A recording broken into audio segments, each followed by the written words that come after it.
Hello and welcome to Agency Acquisitions and Exits, the definitive guide for agency owners on the path to strategic growth and successful exits.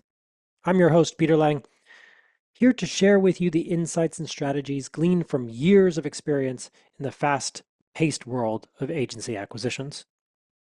In today's episode, we have the privilege of hosting Jeff Teschke, a luminary in the digital agency space, whose strategic focus on niching down not only propelled his agency to the forefront of the industry, but also paved the way for a life-changing exit. Jeff's journey is compelling. It's not only a case study, but a powerful emphasis on specialization, demonstrating how to deep dive into a niche market and how that can transform an agency's trajectory and unlock unparalleled opportunities for growth and profitability. Jeff's approach challenges the conventional wisdom, keeping services broad and trying to serve all people, advocating instead for a concentrated impact of mastery to a specific domain. The strategic decision didn't just set his agency apart, it created a magnet for high value clients and poised his business for the undeniable leader in his niche. The culmination of Jeff's focused strategy was spectacular and led to his exit. Not only is that a personal and professional milestone, but it serves as a beacon for others in the agency world who are looking to achieve similar exits. As we unpack Jeff's story, you'll gain insights into the critical role that niche specialization played in his agency's growth, the nuances of building a brand that dominates a specific sector, and the strategic maneuvers that led to a successful exit. Now, whether you're pondering possibilities of niching down your agency or, like many, considering your future agency's exit, Jeff's experience offers invaluable lessons on the transformative power of focus and the potential rewards awaiting those who master it. Join us as we delve into the extraordinary journey of Jeff Teschke, whose niche focus not only redefined his business, but led to a life-changing, life-altering exit. It's a narrative that promises to inspire you, educate, and guide you towards carving out your own success story in the agency landscape. So let's dive in. Jeff, thank you so much for joining me. Happy to be here, Peter. All right, help us understand the business, the person before the exit. Like let's make this relatable for some people. Give us your story. Yeah, holy smokes. It goes back to 2000 is when I graduated college, worked at a big insurance company called Chubb for a bunch of years. My dad worked at the same company and I was there for a bit. I was downsized. So then I was unemployed, collecting unemployment, which was awful. And got a job at a small software company for a few years. It was 2 years actually. And it was a SaaS company, decent size, had a enterprise platform to deploy strategies through like Coca-Cola and these big corporations. And I was director of product management there. Was not a good fit for me.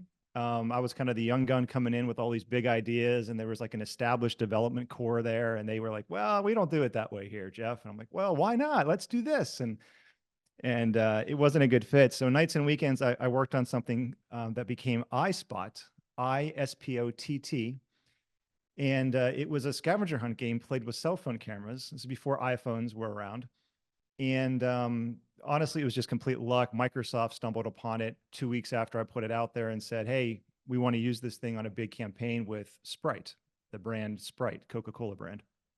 Uh, I was like, okay, let's do this thing, man. So I put in my 2 weeks, and that was my official kind of jettison from the corporate path, working for somebody else, and then trying this whole entrepreneur thing.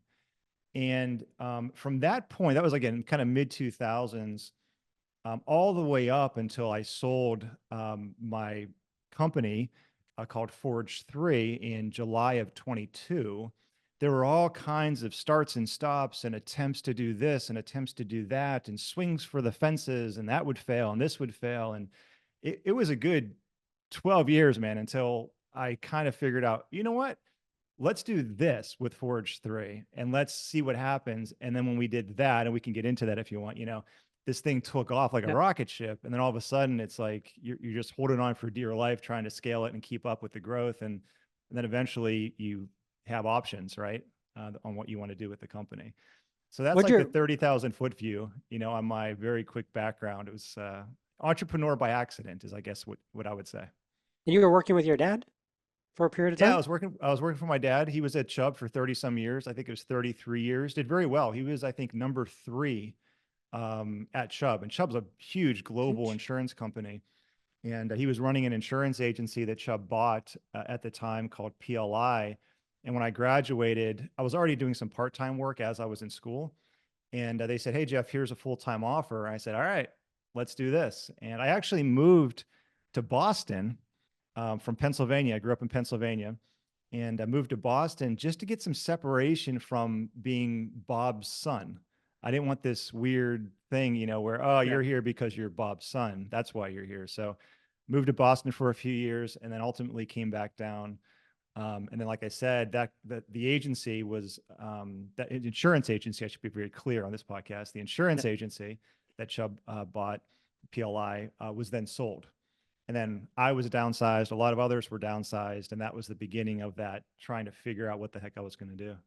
What'd your what was your dad's response to you being more entrepreneurial? Because it sounded like he had a very traditional corporate experience or business professional career. Was Yeah. he enthusiastic behind it? Did he, what did that look like? Yeah, that was kind of interesting. I think for me personally, I always just assumed that's what you did. My dad was the first person to go to college for a full ride on basketball, and he went into the corporate world and did very well at Chubb. Went through the ranks and started as an underwriter and worked his way all the way up to number three. That's pretty impressive. I assumed that's what you would do. So when my path kind of, got forced upon me that wasn't going to happen, it was like, I don't know what to do. And I was kind of scrambling. And he actually was the one that facilitated me getting the job at that software company that I worked at for a couple of years. His friend was running it, was the CEO, and they needed somebody with my skill set. So that's how that happened to come into play. But yeah, when that transition from working and then me saying, I'm going to quit that, I'm going to Yeah. quit getting a paycheck and do this mobile scavenger hunt game thing. It's like, wait, what? But if Microsoft calls and says, "Here, we want to," what are you going to do? Like, that would be a major regret. And I think he and my mom as well, both super supportive, very loving, had a great upbringing, were supportive, but also very hesitant. And like, okay, you could try that. We support you. We think it's going to work, and you're doing great. And always Yeah. very loving and encouraging. But I think deep down, especially after seeing a lot of these other ideas that I tried to do and they failed, and it would do and it would fail and it would do and it would fail. And after a while, I'm sure everybody except me probably thought I was nuts and I was never going to make anything work. And it's probably including them, even though they never said it and were always very supportive. Yeah. I mean, to be the black sheep and be the first like real entrepreneur stepping out and going a new path, it takes a lot of courage. You said you had a lot of experimentation in business, right? A lot of trial and error. And then you figured out focusing on one thing, right? Yeah. Which ultimately became Forge 3. So, how did you make that determination? And then tell us about Forge 3. Sure. Yeah. That really came as a result of being frustrated and almost desperate, I think, to be honest with you. You look back at the history of Forge3 as a company. It was founded in 2004 and it was sold in 2022, 18 some years, that is, right? That's a long time.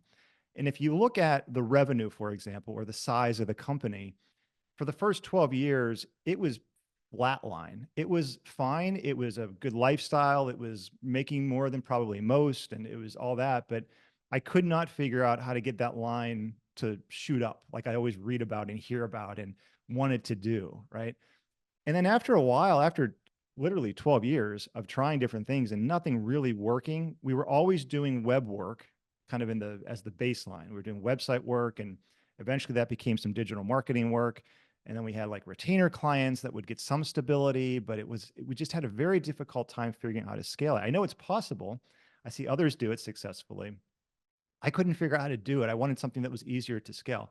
So ultimately, I sat down. It's probably two or three of us at the time, mostly subcontractors that I had, and we went off site to a building and sat down. And I said, "All right, guys, we're already doing quite a bit of work in the insurance industry because that's where I came from. What if we created a platform, basically do what we're doing now with websites and whatnot, but make it a platform, quote unquote, and call it a platform and position it as a platform and put features in it like a platform and price it like a platform and support it like a platform. And we're going to call it Active Agency. And the reason for that is because the platform was for independent insurance agencies. And in the country, in the United States, there are about 37,000 of them. That was our market. And so we did that. So we sat off site and we talked about it. And we said, this is how we can do it. Here are some of the features we can build into it. And then as we were doing that, I remember having a call the next day. I was in the car and an insurance agency called and they said, "Hey, Jeff, we need a website and we want to do some social stuff. We need this other thing. And our budget's like $1,000." I'm like, well, I'm thinking there's no way you can't do anything for that. We were charging $10,000, $20,000 to build web projects and whatnot. And just kind of off the cuff, I said, would you pay $250 a month? And it's a platform. He said, absolutely, sign us up, send me the thing. And we didn't have a thing. We didn't have anything to sell. We didn't have a document, didn't have a contract, didn't have anything, but we scrambled, made it work. And that ultimately became our first client. And that was kind of That's that neat. transition. And then when we did that, then all of a sudden things just took off. Yeah. Uh, it sounds like a lot of things, accidental almost in nature, right? Happenstance, you kind of ticked over into it. If you were to retroactively label that decision, what would you label it? Niching down, Yeah. being hyper focused in productizing the service business. Like now that you've gone through it all the way to selling, what is the lesson that, small service team needed to hear to make that change? Yeah. Niching down for sure. If I were to do it again, that's what I would do. I would say, all right, I'm going to pick an industry. This is the industry we're going to serve. Maybe that becomes two industries or three industries, but it's not going to be that right off the bat. We're going to do this here and we can build it and put the processes in place and build the team and the structure in a way that can scale to other industries, which we were considering doing at Forge3 before we sold. But I would absolutely focus on something and then slowly kind of roll it out. I think what I learned over those 12 years of trying different things and not ultimately not giving up, fortunately, is that they were swings for the fences. So I don't regret that. And they were focused, quote unquote, swings for the fences. But the energy, there was never momentum that got built up around it. Now, why was that? I don't know. Did I not do it right? Did I not find the right fit? Did I give up on it too early? There's all kinds of reasons for that. But as soon as the one thing started to get some momentum and traction, then starting to pushing that snowball, if you will, and getting it bigger and bigger, and the momentum builds up, which I think is the most important thing in any startup or small business or whatever, is getting some momentum and then putting the energy behind it. So it's a little bit of a perfect storm. You're absolutely right that it was a lot of kind of luck. I wish I could say I was super smart and this was very calculated and all that. And it's a lot of it is just pure determination and persistence and right place and right time. And if you do something long enough, you end up getting lucky, I guess. It helps that you had this industry knowledge, right? The insurance industry kind of in the brain, right? It was Yeah. you had familiarity with the subject. It was in the family, like you understood it and were able to apply that knowledge, which is very advantageous. Now, you made that decision. You promised an offer and then had to figure out how to go to fulfill on it. And then fast forward a bit, it became a thing, became a real company. So just so the listener can understand that progression, when you went from that small team of contractors and yourself and you pitched this, what did it look like when you started scaling the team, scaling the company? And then what was the state you got to when you started thinking you could exit?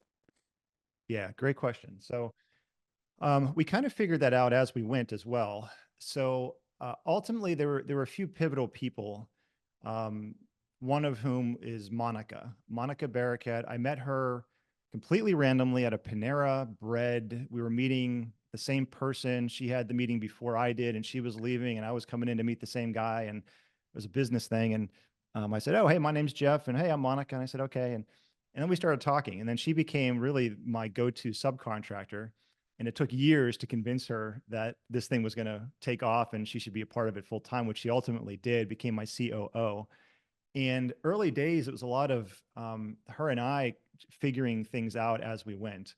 And neither of us had a lot of direct experience doing this stuff, but we were both very strong willed and persistent, and we're not going to give up. We're not going to let it fail. And having that in somebody like her was really important. And she continues to be a really great friend to me.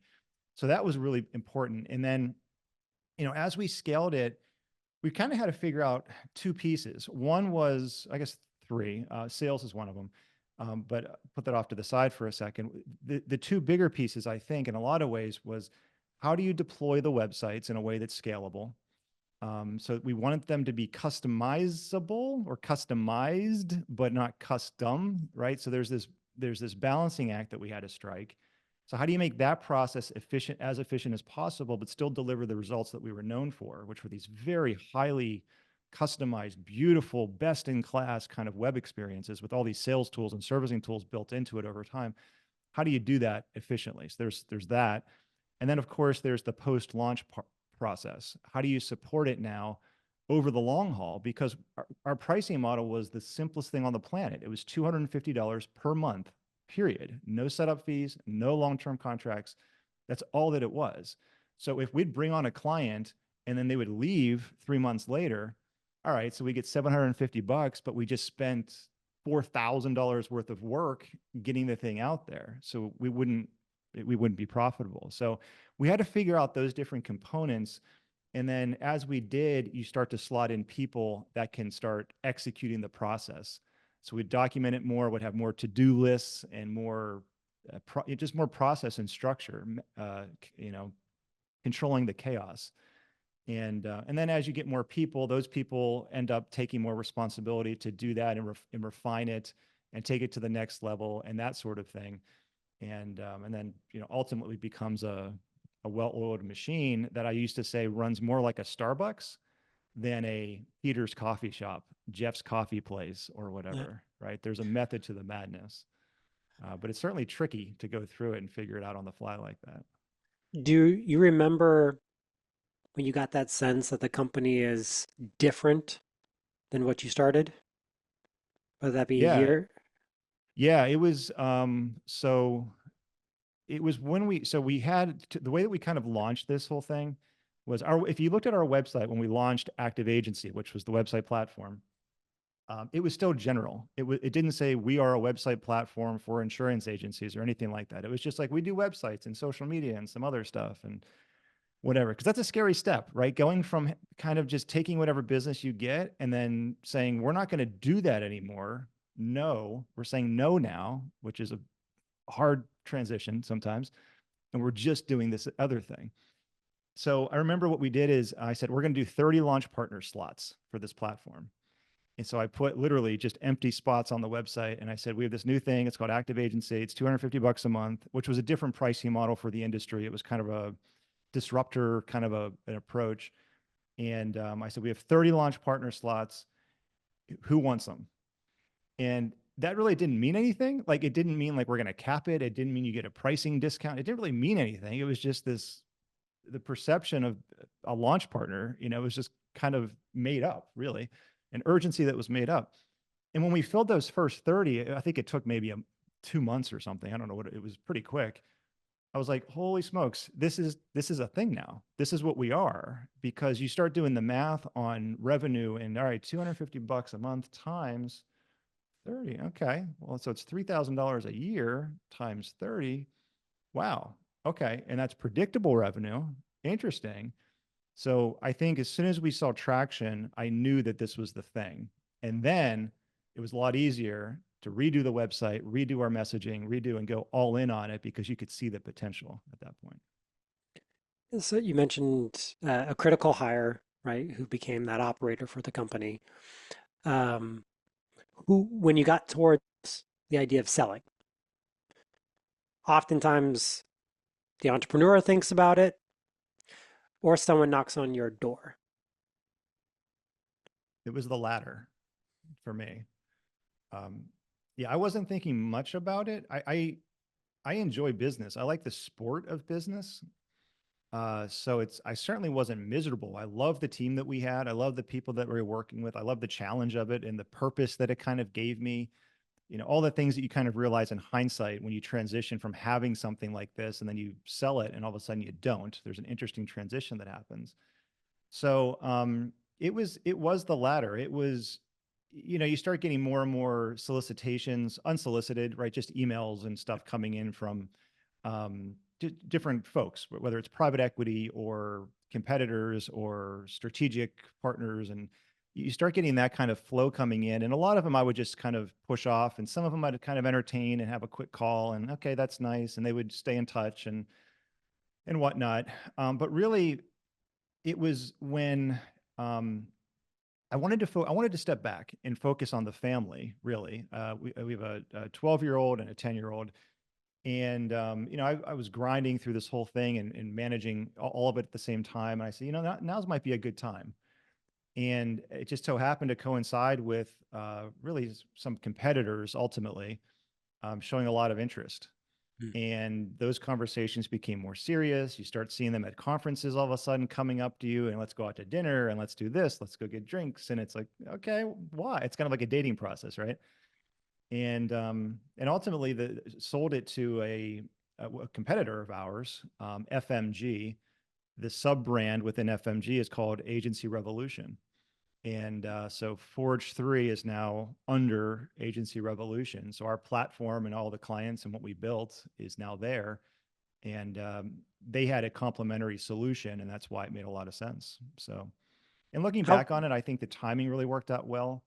Uh, the market dynamics, I think, were favorable for doing it. I wanted to make sure my team was in a really good spot where there was more opportunity for growth and just advancement and that sort of thing, and culture, fits. And it's not going to be identical and it's not going to be perfect, but all those things lined up. And I said, all right, now's the time. how big was the company? So at the time you started evaluating, uh, you know, the opportunity to maybe step back a bit or to exit, Yep. what was the critical mass you were? We had so our team size was about 30 people across the country primarily. We had, I forget the number, it was around 1,500 clients. So you can do the math on it. It's $3,000 a year, right? It's $250 a month. You get a size of, a sense of revenue. And that's where we were. And we were contemplating what to do as the next thing. Do we build another complementary solution and package it in? Do we look at other industries? We were kind of playing around in that. And it was bootstrapped. The whole thing was bootstrapped. So there was no other external funding or any really other influence on the decision to do it or not. It was really ultimately my call, and so we did. So I did.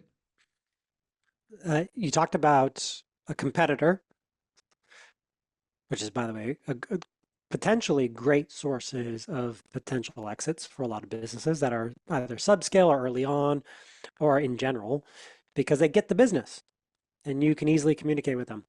You talked about it being a lot like dating. When did the first offer, like when did that show up? And from offer to formal type of LOI, how long was that duration for you?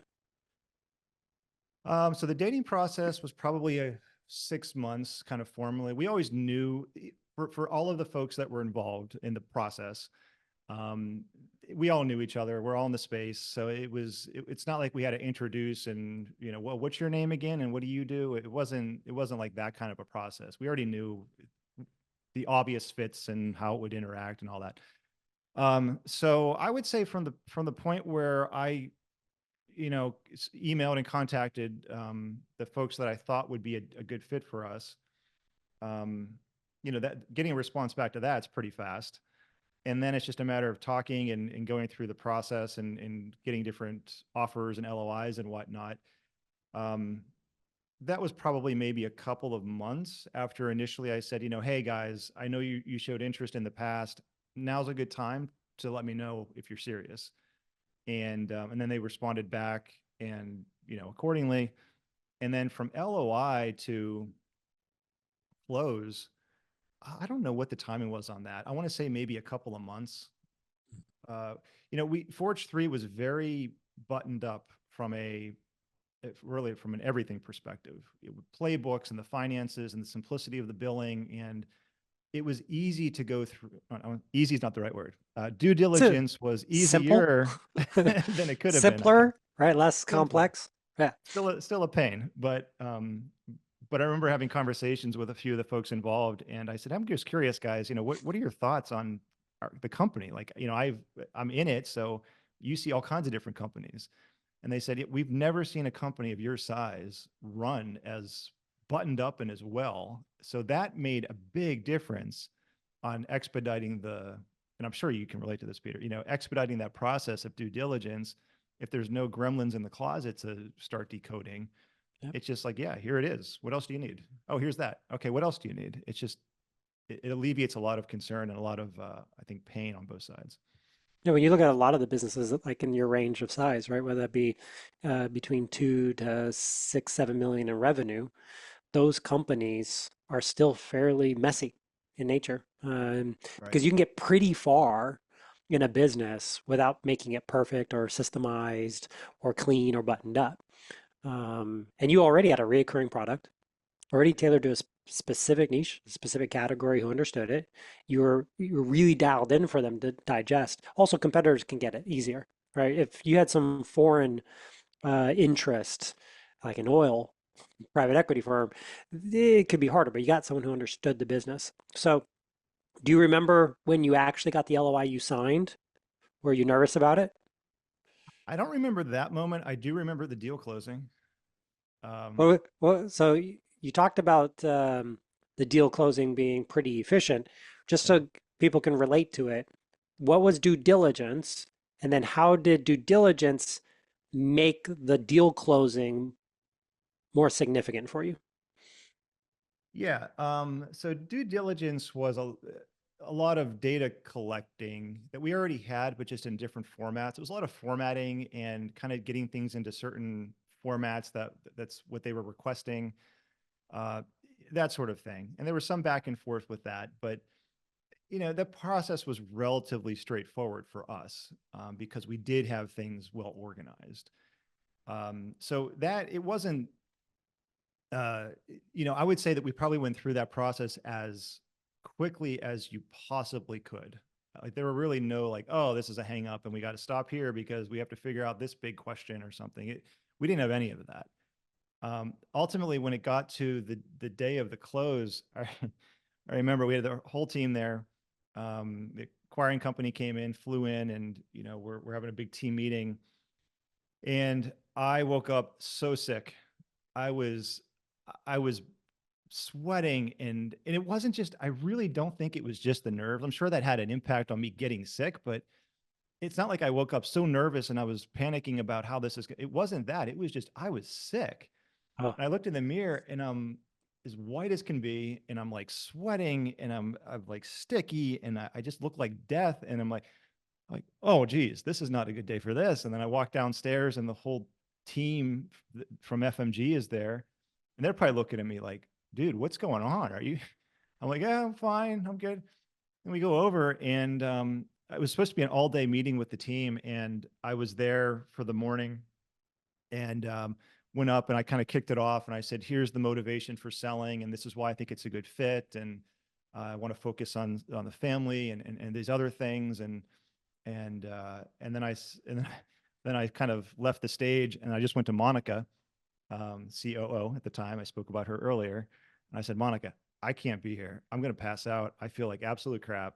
I gotta go. oh, And I went back to the hotel because I wasn't living there anymore. I flew in as well, and I was sweating and chills and fever, and I'm in my bed, the hotel bed by myself, with my laptop open because the deal wasn't closed yet, refreshing my email, waiting for an email from attorneys, hitting refresh again, barely seeing straight. And ultimately, it came through. And I sent it to my attorney. I was like, is this the final? Is this good to hit the button, DocuSign, whatever? He's like, it's good. I'm like, good. I hit it, closed the laptop, and I passed out. And and then I woke up a few hours later and went right to the urgent care, and I got medicine and antibiotics and whatever else. And I started to feel fine within like a couple of days, but Oh, that was not an enjoyable day physically at all. And I feel bad that I wasn't there for the team, but I just couldn't do it. I couldn't do the it physically. culmination of your professional career and your body takes you out.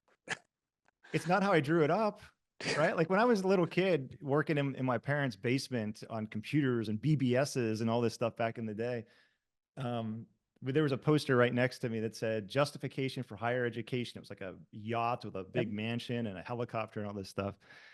And you kind of look at that sometimes, you're like, I wonder how I'm going to get there. I certainly would not have said I was going to be in a hotel bed sweating with a fever with my laptops and hitting a refresh button. But ultimately it worked out. And then of course you don't forget when you look at your account and you see the digits go up Transfer. as much as they do. That's a pretty memorable moment as well. Yeah. Um, for people, it's often helpful to understand like deal constructs. So you had a lot of things in your favor. Easy to understand, clean business, focused on a niche, and being acquired by a strategic. So you were able to potentially exit the business faster than a lot of service companies or the service founders can. Um, how soon after the deal closed were you out to focus on family? So that was kind of my choice. One of the reasons why I liked this particular deal was because there wasn't a requirement for me to stick around. Oftentimes there can be earnouts and contingencies, and you have to hit certain metrics and targets and whatnot. And again, you have to go back to what my motivation for selling was. I wasn't not enjoying it. It's not like I was desperate. It was none of that. I wanted to keep doing it. I saw a ton of opportunity and I was excited about all that. But the motivation was for me not to spend more time working. It was to spend no time working. So I could essentially what ended up happening is I'm running the family now, like the business. So our kids have schedules and it's color coded and alarms and bells and reminders going off. So that was the motivation. So that's one of the reasons why I liked it. They said, "Do you want to run this new division?" And I said, "I'd honored. I would like to, but the motivation here is the motivation, and I'm not going to do that." So I didn't, and I transitioned the team, and I supported the team the best I could, understanding that it's just a different dynamic now. The metaphor I think of sometimes is it's like we were all on a big ship together in the middle of the ocean, cruising towards some island that we all said we're going to. And then almost overnight, I jump off the back into a life raft and I just go floating off into the sunset. And they're still on the ship, and there's a new captain on board, and it's the ship's turning somewhere else, and they have to adapt to that. And um, I don't, right? And that's kind of a weird feeling. You try to be supportive of that, but it's also just a completely different perspective. And there's only so much that I can and mostly can't do at this point. That's an interesting transition to go through. Your involvement is informative to like the deal terms and expectations. A lot of earnouts are based on an owner helping the company to produce some yield for the new buyer. So it's incentivizing. You built a deal construct that fit your motivations. Did you have any residual that the team was responsible for, that they had to be incentivized from a retention perspective? Was there anything that was trailing, or when you got jumped on that lifeboat, you're like, even if that blows up, I'm out and I'm done. Where were you in that?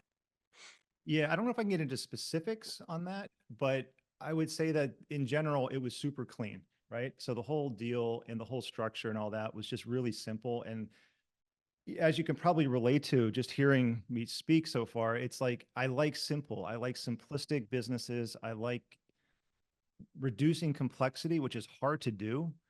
I think Apple is a good example, like a big company that does it pretty well, not perfect, but just keeping it simple. And that matched up with how the deal was done and how it was executed and how it's moving forward and all of that. The lower the level of complexity, I think, the better. We had people that were saying, well, you should have different pricing plans. We probably should have. just having one pricing plan of $250 a month and never changing it. We never changed it. We never increased it. We didn't do anything with it. There was no good, better, best. It was just this. So there were, we talked about opportunities. Do we introduce a light version and a pro version? And we actually experimented with the pro version, and for a variety of reasons, it was difficult for us to scale, and it was just simple. And Yeah, that mirrored itself, I think, in the deal ultimately. that's great. Um, Selling something that you've dedicated a significant portion of your life to, uh, where you've invested time, energy away from family and other personal obligations, to then having nothing to do work-wise, Mm. can be a stark contrast. Uh, if you could go back in time and advise your younger self, what insights would you share? What advice would you give yourself about this period after exiting the business? So that's a really great topic that I wish I knew more about, because I've spoken to a lot of people that have exited businesses now, and I'm on the board and mentoring companies, and you start to get exposed to different kinds of people. And more than one, I don't know if it's a majority, but it's certainly more than I was expecting. After selling a company, go into a very dark depression. And Yeah, there was one guy I was talking to a couple of weeks ago, exited for hundreds of millions of dollars. He said it took me 5 years of therapy to start feeling myself again. Talked yeah, to another guy down the street, and he sold a smaller company. And he said, yeah, I was depressed, like literally clinically depressed for a year, 2 years. I'd sit on the sofa, play video games, and gain weight. And fortunately, I'm not there. I I think I'm try to be proactive with myself and health and gym, and you try to stay engaged with the process. But I would certainly tell myself, be prepared for that transition. You're losing a lot. You are getting something, primarily money is what the exchange is, and that's great. Not complaining. It's a very fortunate position, blessed to be here, but you're also giving up your team. You're giving up your clients. You're giving up your purpose. You're giving up your mental stimulus. You're giving up your future opportunity with that thing that you built from nothing. There's a lot of sacrifice that goes into that. And for me, I'm still, it's been almost 2 years now, and I'm still trying to transition. What do you do next? How do you build something else and try to do that again? And is it going to be easier now because you already did it? Do you invest in companies? Do you mentor companies like I am and sit on boards like I am to stay engaged?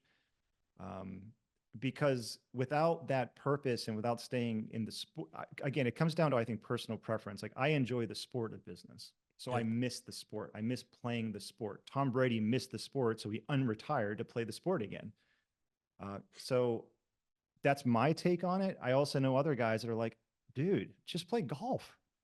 Like, just go get on the boat and just zip around and go fishing or whatever you want to do. Like, don't worry about it. But that's not me. So I wish I would have known that a little bit more prior. And I think the way to kind of mitigate that a little bit is to have a plan of what you're going to do after you sell, more structured in your head. For me, it was like focus on family, which is fine. That's great. It's not super structured, but I think I wish I would have had more of a, here's what I'm going to do to stay engaged in business, or here's what I'm going to do professionally, or I didn't have that piece mapped out. and So I'm still trying to figure it out, honestly. it's an important one. Yeah. It is a systemic issue within people who transact, especially people who have the opportunity to transact are also programmed a little bit differently. The Mm-hmm. people who scale companies to exit have invested a significant amount of their mental energy to building something of value, and to have that gone, and in your case, rather quickly too. Sometimes some residual when you're part of the next organization or the next narrative, um, can be a real loss of identity. Yeah. You don't Exactly. have all these people looking up to you, mentoring. You were around in 2020, right, where you had to take care of a bunch of people, and you've seen life happen to them, and shared experiences. And the next day, they're on that ship, and you're off on your own. Yeah. My Uh, dad sometimes says you go from a who's who to a who's he almost overnight. You're like the person. You go to conferences and you're on stages, you're doing keynotes, and there's a lot of kind of positive mojo and confidence that you get, even though there's a lot of hell that comes with that, fires that you're putting out constantly and all that. But there's a lot of positive mojo. And then almost overnight, in my case, you go from just walking around with who's that guy? Who cares about that guy? And it's like, if you don't have your head on straight and have other things that kind of keep you motivated, like I said, I can see how folks can really struggle with the transition. And you wouldn't think that the younger version of me, Peter, would not have believed that. The younger Jeff would be like, just stop complaining, dude. What do you need? You get more money than you know what to do with, and what are you gonna do? Go buy a boat and go play golf. But it's true, money doesn't buy happiness. There's a lot of nuance that comes with living a purposeful life and being engaged and excited and productive and that sort of thing. And it's And even different for simplify it. everybody. Yeah, Occupy the mind. yeah. An idle mind Otherwise, is not a good one. it's dangerous if you don't. Right. Yeah. Um, and far too many people don't think that far down the road, right? Because if you go back to when you started the company, you were hustling, hustling, hustling, building, innovating, trying, and then you focused on it. To be in that mental headspace and think about the end is a significant challenge, right? The definition of a strategic mind is holding two divergent thoughts in your mind at the same time. Right. This thought of a potential exit, of release from all this tension and stress, and then building the thing that's creating all the tension and stress. Mm. It's not an easy lift for a lot of people. And resources like this is very helpful. So the fact that you spend time, hopefully, getting the message out that says, as you're building these things, you must think of the end. And Jeff, you also have the advantage of age. So at different thresholds, we often say we like entrepreneurs to have three meaningful exits in their lifetime. They have time for that. Um, and sometimes it's multiple exits within the same activity through transactions, the next transaction. But at the end of the day, you have a lot of value you can still bring to organizations and to people. And that being your mission and purpose moving forward is a noble one, worth a lot of people's time. Yeah, I appreciate that, and I probably shouldn't even mention it on here, but it'll keep me accountable to it. That's what I'm working on now, just to have my energy put into something productive, is something I'm calling "What's Next, Jeff," which is literally that. What's next Jeff.com is where it's going to be. It's the working on the website, and my thinking is I personally want a place to put thoughts on business, on life, on the transition, and potentially on what the next thing is. And this sloppy, unorganized, seemingly chaotic process that we all go through, especially after an exit, how do you navigate that? And so my thought is, let's have a place where at least I can put some thoughts. If somebody else gets benefit from it, fantastic. If nothing else, selfishly, it's good for me. It's cathartic to write this Yeah, stuff down and share it. And the older version of me 10 years from now can look back on it, just like we're doing now on this podcast, and say, yeah, you remember that thing I was playing around with then? It's now documented a little bit better. So that's where my energy is going right now. And, we'll see where that leads me. that's a wonderful resource, Yeah. right? Thank you. If you can at all create artifacts that provide deeper lessons and also can be an introspection for yourself to traverse your own experience, that is a wonderful to create uh, resource for the world. I'm doing something very similar with my book. The only difference is I can't do my 250 words a day deadline in time. So I have a lot of different ways to get it out there. Um, but it's the calling. I've recently changed my frame to be what resource do I want to create that's an artifact for my daughter when she's of an age to experience similar things. I won't be of an energy and availability potentially to maybe educate her the way I can now, right? I And so I love that. think of that in a lot of application of what I create. Yeah. Um, so I'd highlight some of the things that I felt were really impactful. I want people to make sure that they emphasize. One is uh, don't quit. Your Yeah. next thing, right? Your next thing could be your thing. and you showed the tenacity there. Second one was focusing on a niche, right? Focusing on something that was really easy to understand and simple and eloquent to provide as value to the marketplace rather than trying to overcomplicate things by trying to service all people was a huge insight for people who haven't experienced that. And then it sounds like you put really good people around you in the company. For sure. Yeah, absolutely. That's really the key. On the second point, just to put a little bit of color on top of that one, the thing that I think prevented me from niching down sooner is that I thought that I had to have this uncontrollable passion for the industry I was going to specialize in. And I'm a pilot, so I was like, aviation's going to be it. And where's the aviation opportunities? And we can do this and we can do that. I was looking for this, like my internal passion. And what's interesting though is the passion that I really came to enjoy and really love was the fact of building the business. That alone became the passion. The industry that happened to be insurance, I happened to love the industry as well. And I ended up loving it more through the journey. But it wasn't initially, I didn't set out to be like, wow, insurance is really exciting to me. It wasn't. It was my dad's business. But now it's my business. And that transition of understanding that the passion and the energy doesn't have to be on the industry that you niche down on. It could be on building the business within the industry. I think is a really valuable nugget that I wish I would have known back, whatever, probably 10 plus years ago. It would have been a lot faster to get where I am now. Indeed. Jeff, thank you so much for sharing your story and providing the insights that you wish you had at the various stages of your career. I appreciate you spending the time with me. Happy to do it, Peter. It was great. Thanks, Jeff. Thanks to Jeff for joining us today. And thank you for listening to Agency Acquisitions and Exits. You can find us on Spotify and YouTube. Give us a follow, give us a like. We post stories from industry experts about how they sold or acquired agencies to grow.